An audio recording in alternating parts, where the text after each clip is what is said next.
Hi everyone, आज हम लोग फंडामेंटल राइट देखेंगे। फंडामेंटल राइट बहुत इंपॉर्टेंट टॉपिक है पॉलिटिक्स सेक्शन का, ठीक है।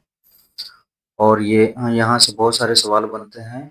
आपको जितने भी टीचर के एग्जाम हो गए, दरोगा हो गया, एईडीओ हो गया, सबके लिए ये बहुत ही इंपॉर्टेंट टॉपिक है, क्योंकि हर एग्जाम में यहाँ से सवाल रहते ही रहते हैं, ठीक है। आज का पहला सवाल देखेंगे हम लोग। विच one of the following statement is correct? A. Right or claim of the state against the citizen. B. Right or privileges which are incorporated in the constitution of a state. C. Right or claim of the citizen against the state. और D. Right or privileges of a few citizen against the many. ठीक है।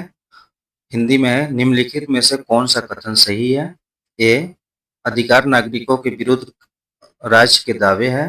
B. अधिकार विशेषाधिकार है जो राज्य के संविधान में शामिल है। सी. अधिकार राज्य के विरुद्ध नागरिकों के दावे है। और डी. अधिकार अनेक नागरिकों के विरुद्ध कुछ नागरिकों के विशेषाधिकार है, ठीक है। और आप लोग को 5 सेकंड का टाइम देंगे, आप लोग सोचिए और जवाब दीजिए इसका कि क्या होगा, फिर हम बता रहे हैं।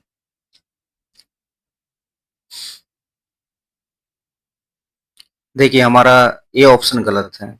Right are claim of the state against the citizen, ये गलत है। स्टेट का क्लेम नहीं होता, सिटीजन का क्लेम होता है स्टेट के अगेंस्ट। बी ऑप्शन भी हम लोग का गलत है। सी ऑप्शन हम लोग का सही है यहाँ पे, ठीक है। सी ऑप्शन सही है। और ये राइट का डिफिनीशन और परिभाषा यही होता है कि right are claim of the citizen against the state. इसको आप याद कर लीजिए, बहुत काम देगा, ठीक है। डी भी हम लोग का गलत है। Right are privileges of a few citizen against the many, ये भी स्टेटमेंट गलत है, ठीक है। नेक्स्ट क्वेश्चन देखते हैं।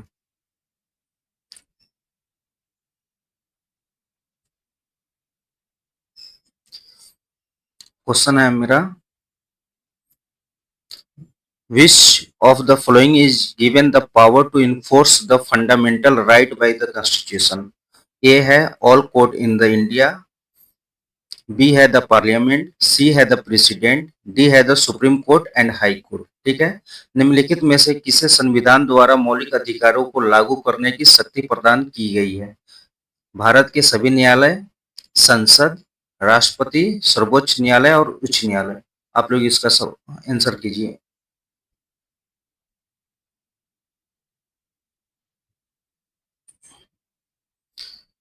इसका ए ऑप्शन जो है वो गलत है। कोर्ट को तो होता है लेकिन ऑल कोर्ट को नहीं होता है। अब डिस्ट्रिक्ट कोर्ट को थोड़ा भी नहीं होता है, तो यहाँ ऑल कोर्ट इन इंडिया है, इसलिए गलत है।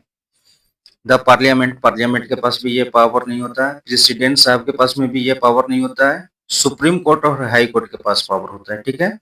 तो मेरा आंसर हो जाएगा सही D.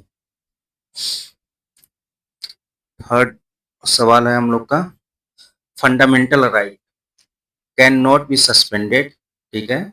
B, can be suspended by order of prime minister. C है can be suspended on the will of president. और डी है can be suspended during emergency. मौलिक अधिकार, ए निलंबित नहीं किए जा सकते। बी, प्रधानमंत्री के आदेश से निलंबित किए जा सकते हैं। सी, राष्ट्रपति की इच्छा पर निलंबित किए जा सकते हैं। और डी, आपातकाल के दौरान निलंबित किए जा सकते हैं। आप लोग इसका आंसर कीजिए।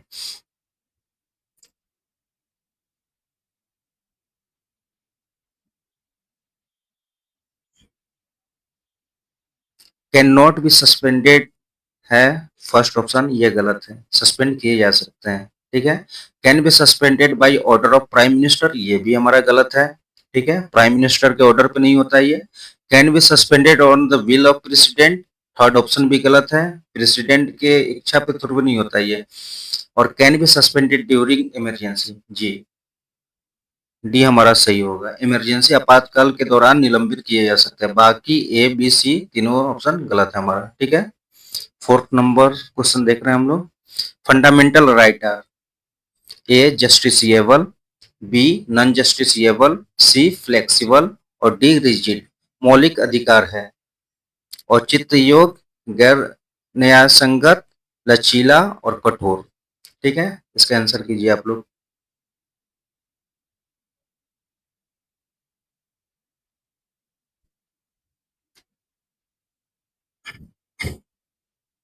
देखिए इसमें हम लोग का ए आंसर सही है, ठीक है। क्यों सही है? क्योंकि अगर आपका फंडामेंटल राइट ब्रीच हो रहा है, कोई तोड़ रहा है या वायलेट कर रहा है, तो आप कोर्ट में उसके अगेंस्ट जा सकते हैं, इसलिए जस्टिसएबल है, ठीक है। और फ्लेक्सिबल ये भी गलत है, नॉन जस्टिसएबल ये भी गलत है, और रिजिड ये भी गलत है, ठीक है। तो हमारा जस्टिसएबल होता है फंडामेंटल राइट, ठीक है। हम लोग फोर्थ क्वेश्चन को देख रहे हैं, फिफ्थ देख रहे हैं हम, ठीक है। क्वेश्चन नंबर 5 है, what is meant by rule of law? One act for all and one judiciary for all. B option है one act for all and one state for all. C है one state for all and one judiciary for all. D है all act for one and one judiciary for all. E है none of the above, more than one of the above. विधि के शासन से क्या अभिप्राय है? सभी के लिए एक अधिनियम और सभी के लिए एक न्यायपालिका, ठीक है। बी सभी के लिए एक अधिनियम और सभी के लिए एक राज्य। सी सभी के लिए एक राज्य और सभी के लिए एक न्यायपालिका। और डी सभी अधिनियम एक के लिए और सभी के लिए एक न्यायपालिका। और ई उपरोक्त में से कोई नहीं, उपरोक्त में से एक से अधिक। इसका आंसर आप लोग करेंगे।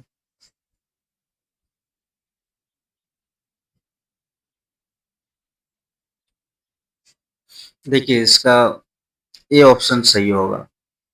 ऑप्शन नंबर 1 जो है वो इसका सही है, बाकी सारे ऑप्शन इसका गलत है, ठीक है। ऑप्शन ए सही है, बाकी सारे गलत।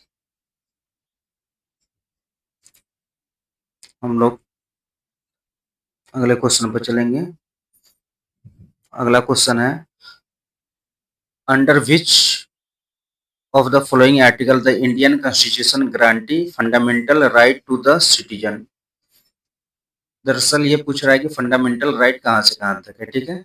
पहला आर्टिकल 12 से 35, आर्टिकल 12 से 30 only, article 15 to article 35 only, article 14 to 32 only. निम्नलिखित में से किस अनुच्छेद के अंतर्गत भारतीय संविधान नागरिकों को मौलिक अधिकारों की गारंटी देता है? इसका सही आंसर आप लोग देंगे, ठीक है।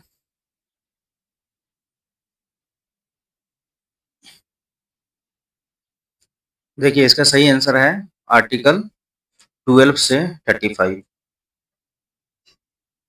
ये हमारा फंडामेंटल राइट से डील करता है, मौलिक अधिकार से, ठीक है।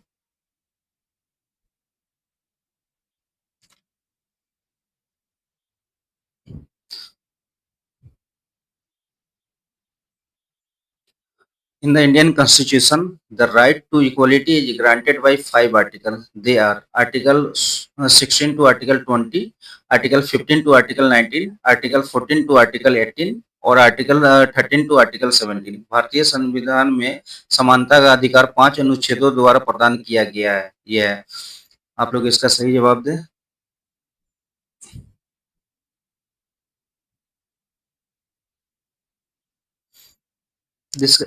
देखिए इसका सही जवाब हो जाएगा सी ऑप्शन मेरा, ठीक है। आर्टिकल 14 टू आर्टिकल 18 के बीच में ये 5 आर्टिकल है जो राइट टू इक्वलिटी के बारे में बताता है, ठीक है। इसलिए ऑप्शन हमारा हो जाएगा B correct.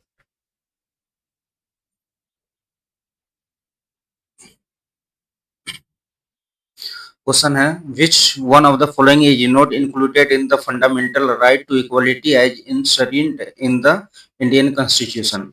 Equality before law, social equality, equal opportunity, economic equality. निम्नलिखित में से कौन सा भारतीय संविधान में निहित समानता के मौलिक अधिकारों में शामिल नहीं है? कानून के समक्ष समानता, सामाजिक समानता, समान अवसर, आर्थिक समानता। इसका आंसर आप लोग दें।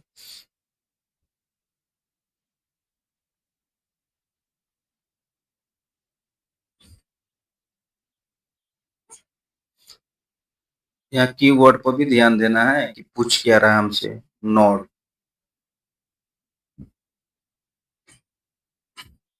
नहीं पूछ रहा है, ठीक है। इक्वलिटी बिफोर लॉ ये नहीं होगा क्योंकि ये सही है। सोशल इक्वलिटी इसके बारे में भी बात है। इक्वल अपॉर्चुनिटी आर्टिकल 16 के अंदर में, इसके अंदर में भी बात है। लेकिन हमारा डी ऑप्शन यहाँ पर सही हो जाएगा। ठीक है, इकोनॉमिक इक्वलिटी का कोई बात नहीं है इसमें। नेक्स्ट सवाल देखेंगे हम लोग।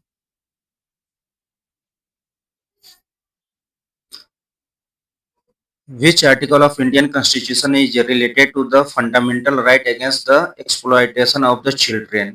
आर्टिकल 17, 19, 23 और 24। भारतीय संविधान का कौन सा अनुच्छेद बच्चों के शोषण के विरुद्ध मौलिक अधिकार से संबंधित है? आप लोग इसका आंसर कीजिए।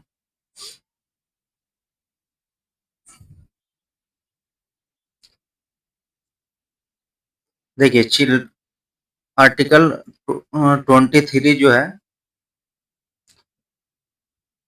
वो आपको चिल्ड्रेन के बारे में, और आर्टिकल 24 इन जनरल एक्सप्लॉयटेशन के बारे में बात करता है। ठीक है,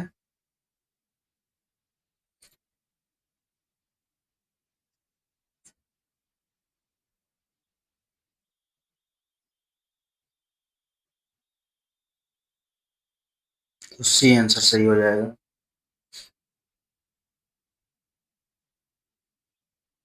अगला सवाल देखेंगे हम लोग। Under what provision of the constitution untouchability has been abolished? Untouchability संविधान के किस प्रावधान के तहत अनटचेबिलिटी को एबोलिश किया गया है? इसका सही आंसर आप लोग देंगे। ठीक है,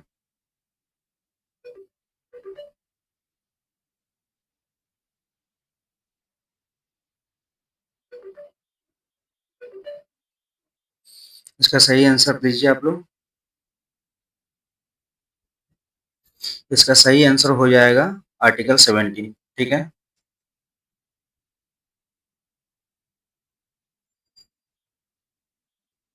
आर्टिकल 17 इसका सही आंसर हो जाएगा। ये सारे आर्टिकल 17 का कीवर्ड सीधे लिख लीजिए आप शॉर्ट में। अनटचेबिलिटी। ठीक है, आर्टिकल 17 जहां देखिए वहां कितना भी बड़ा पैराग्राफ हो, अनटचेबिलिटी नजर आ जाए, सीधे वहां पे आप कर लीजिए। ठीक है, और यहाँ जो था ये सवाल में आर्टिकल 23 नहीं, आर्टिकल 23 इन जनरल का बात करता है। आर्टिकल 23 जो है हमारा इन जनरल बात करता है, लेकिन आर्टिकल 24 वो चिल्ड्रेन के बारे में बात करता है। तो यहाँ हमारा हो जाएगा, इरेज कर देते हैं इसको।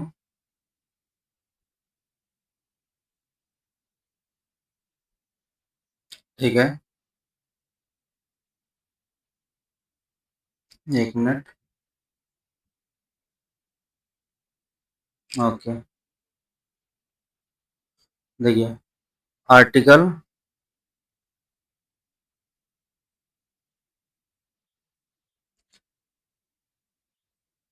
आर्टिकल 23 जो है इन जनरल एक्सप्लॉयटेशन का बात करता है, लेकिन आर्टिकल 24 जो है वो चिल्ड्रेन, स्पेशल चिल्ड्रेन के बारे में बात करता है।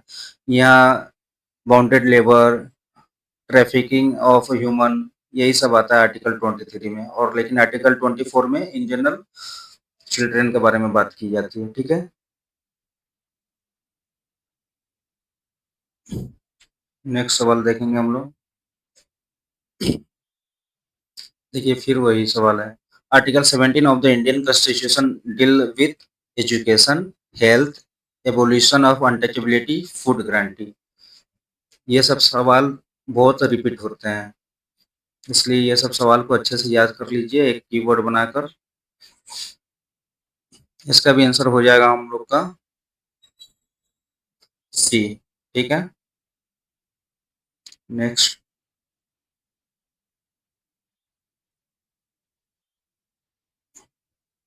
Indian constitution does not give right to freedom of the press but it is included in. अच्छा सवाल है। आर्टिकल 19 सब क्लोज 1 सब क्लोज ए, आर्टिकल 19 सब क्लोज 1 सब क्लोज बी, आर्टिकल 19 सब क्लोज 1 सब क्लोज सी, आर्टिकल 19 सब क्लोज 1 सब क्लोज डी। भारतीय संविधान प्रेस की स्वतंत्रता का अधिकार नहीं देता है, लेकिन यह निम्नलिखित में से शामिल है। ठीक है, ये अच्छा सवाल है।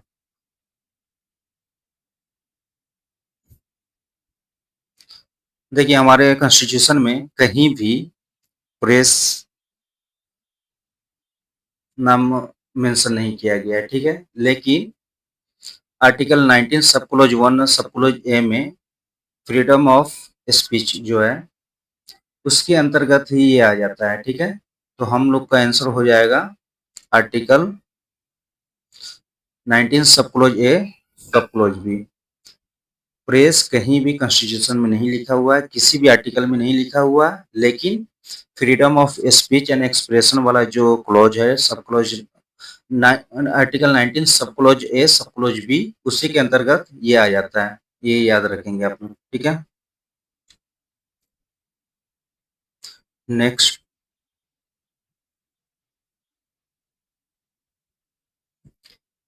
Freedom of newspaper in India. देखिए, ये भी वही है, न्यूज़पेपर का भी कहीं पर जिक्र नहीं है कॉन्स्टिट्यूशन में। Specially provided by article 19 sub clause A sub clause 1 sub clause A is secured under Article 19 subclause 1 subclause B, secured by Article 361 capital A, has origin by enforcement of rule of law। देखिए, इसका भी वही answer हो जाएगा, अभी तो आप लोग को समझाया हम, सेम सवाल है, सिर्फ इसका लैंग्वेज थोड़ा डिफरेंट कर दिया और ऑप्शन अलग कर दिया, तो इसका भी आंसर यही हो जाएगा। ठीक है, फ्रीडम ऑफ प्रेस हो, न्यूज़पेपर हो, जो भी हो, वो आर्टिकल 19 सब क्लोज 1 और सब क्लोज ए में ही रखेंगे हम लोग। ठीक है,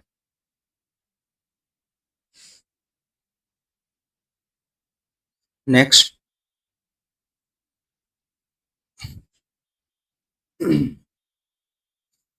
in the context of polity, which one of the following would you accept as the most appropriate definition of liberty? Protection against the tyranny of political ruler, B, absence of restraint, C, opportunity to do whatever one like, opportunity to develop oneself fully। राजनीति के संदर्भ में निम्नलिखित में से कौन में से आप स्वतंत्रता की सबसे उपयुक्त परिभाषा किसे मानेंगे? ठीक है, देखिए, लिबर्टी क्या होता है, फ्रीडम और लिबर्टी में फर्क होता है। फ्रीडम मतलब कि जो मन से करो, लिबर्टी मतलब उतना ही करना है जितना लॉ फ्रीडम देता है आपको। अब लॉ ये फ्रीडम देता है कि आप किसी का जान नहीं मार सकते हैं, तो ये लिबर्टी है। और फ्रीडम का मतलब है कि आप कुछ भी कर सकते हैं, लेकिन लिबर्टी का मतलब है कि वही करना है जितना लॉ आपको अलाउ करता है। ठीक है, तो ये हो जाएगा हम लोग का इसका ऑप्शन